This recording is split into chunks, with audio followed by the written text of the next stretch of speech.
this guy I know called LOCKY QUIRK.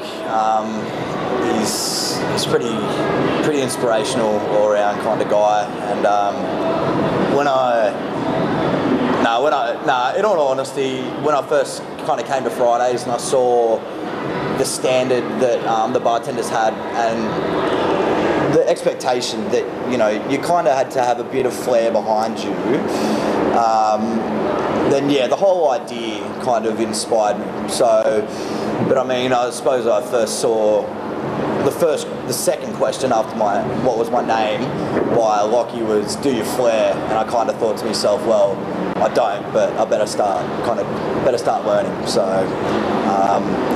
yeah, I think just TGI Fridays in general kind of inspired me and gave me the motivation of flair. So what inspired me flair? Yeah, it would be the same guy that I saw flair here when I started. When I saw him flair, that's what I wanted to be. I wanted to be a flair bartender straight away. That's why I've actually been flaring for like 2 years before I even got on the bar. Like, that's how much I wanted to do it, and now that I'm there, awesome. Like, yeah, done. Boredom, I think, was the first thing when I was working at a bar.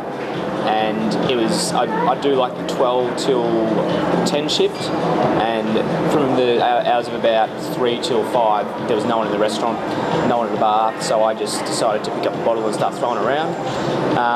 And then I started working in a cocktail bar where I worked with a guy who was a really good flair bartender. And he taught me a few moves, taught me a couple of things, and I started to, you know, enjoy it a bit more, get a bit of a repertoire going, get a few, you know, combinations happening. And people started coming in and watching, and people started asking me to do different things and make different drinks, and it kind of was a way of meeting people, you know. And it's also got drawn to it because if you're a good flair bartender, you can get a job pretty much anywhere. You know, you can walk into a bar, and as long as it's got a certain stigma about it, you can say that this is what I can do, these are the drinks I can make, I can flair, bloody blah. So, you know, you're better off. It's a way of it's employment option, you know. It makes you more employable. Tips. The fact that I want to, in the coming years, I'm going overseas again, so I'll be working in a few bars overseas. It's good fun too, you know. You get to, it's something different, it's something original, it's something that people are impressed by, you know. It's something that draws, I mean, you want to get sales into the bar that you work in, it's something that draws sales. And yeah, it's just, it's good fun, you know. It feels good to be able to mix drinks and to, you know, do things with a bit of creation. You know, you're always looking to improve yourself, I guess, in whatever job you're in, and flaring is just a means of improvement for bartenders, I guess.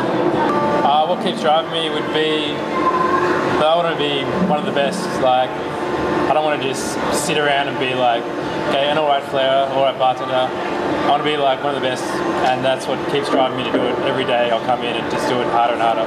That's just where I want to be. I don't know, ever since I thought to myself that I want to, I mean, I've got a plan. I want to go overseas at the end of next year, and I want to go work in Europe, and you've got kind of the cream of the crop working in Europe, and you've got some of the best flairers in the world over there, and to kind of have a competitive edge when you go over there, you want to be equipped with all the knowledge and the tools, and flairing is definitely one of them, and it kind of sets you apart from, you know, the herd of bartenders out there, and there's a lot of them out there. So yeah, I pretty much want to be at the top of my game by the time I go overseas, and that's what gives me the day-to-day kind of motivation to do it and keep doing it. What's my style? Would be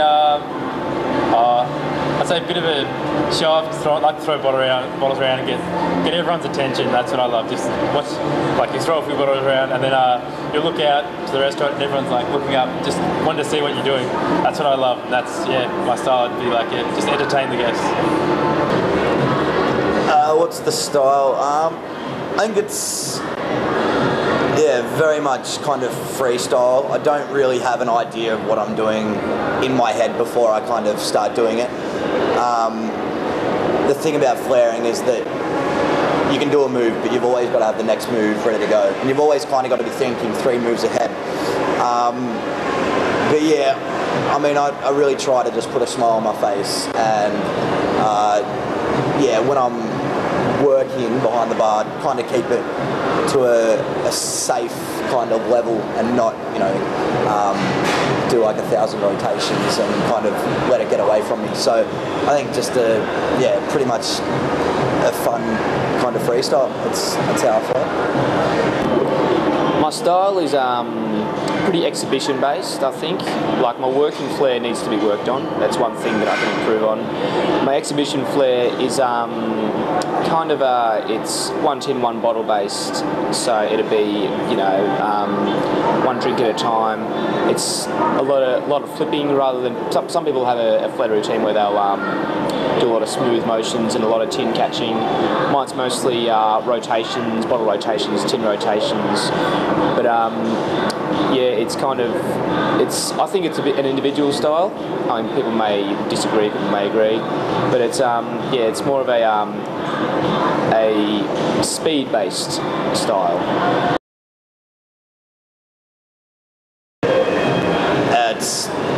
It's practice, and I mean, I've got the luxury of kind of working here, you know, 5 days a week. So I'm always surrounded in it, and I'm always, even when you're working, you know, on a day shift or a quiet night, you're always trying little things. And I mean, flaring especially is all about practice, and yeah, I try and practice as much as I can. And the only way to kind of look comfortable is if you're, you know, comfortable in the mind that you know what you're doing and you're you know, you've done it before and you've landed it before. And yeah, I mean, practice is the key if you want to look comfortable while you're doing something. So practice, practice, practice. It comes from practice, I think. You know, obviously when you start out at something, it's not going to be as natural, it's not going to feel as easy. I mean, they're not natural movements that you're doing when you're flaring. So it takes a long time to feel comfortable and feel natural doing it. And in saying that, people who put on a flare show, they spend hours and hours and weeks and months and years practicing that one routine. So that routine comes pretty naturally to them, you know, you don't even have to think about it. So in some ways, the comfortable action comes from not being aware of what you're doing, just letting your hands do the work, not think about it too much, because if you overthink it, you end up stuffing up, you know. You just got to focus on the actual moment and what you're doing. So it comes from practice, mate. Lots of practice, and like, I do my tricks every day. I'd probably do the same tricks over and over, like 2 hours a day. So when I actually get out there on the bar, it's just like you're in another practice session, just doing it over again. And that's why it looks so comfortable. It's just, yeah, once you've done it over and over, it's just very natural. You don't even have to think about it.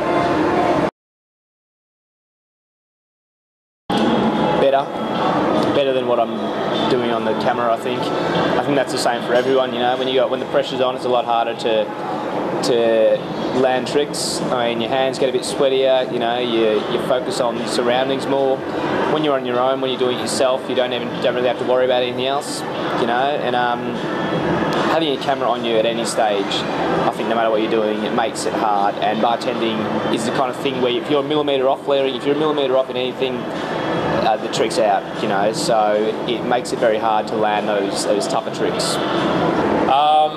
My flair would be very creative. Like, I'll just be trying to think of new tricks over and over, even if, like, I'll even just drop lots of bottles because I'm just trying to learn something new. Like, I don't want to do the same stuff over and over, so yeah, different things, trying out every day, that's about it. Probably pretty crap because I go for things that I can't really get. When no one's really watching, that's probably when you do the best, because you're not really worried about external influences or trying to impress the hot or the 5 hot chicks at the corner of the bar. You're pretty much just doing it for yourself, and yeah, you're taking more risks, and you're probably more in touch with what you're doing and yourself when you're doing it.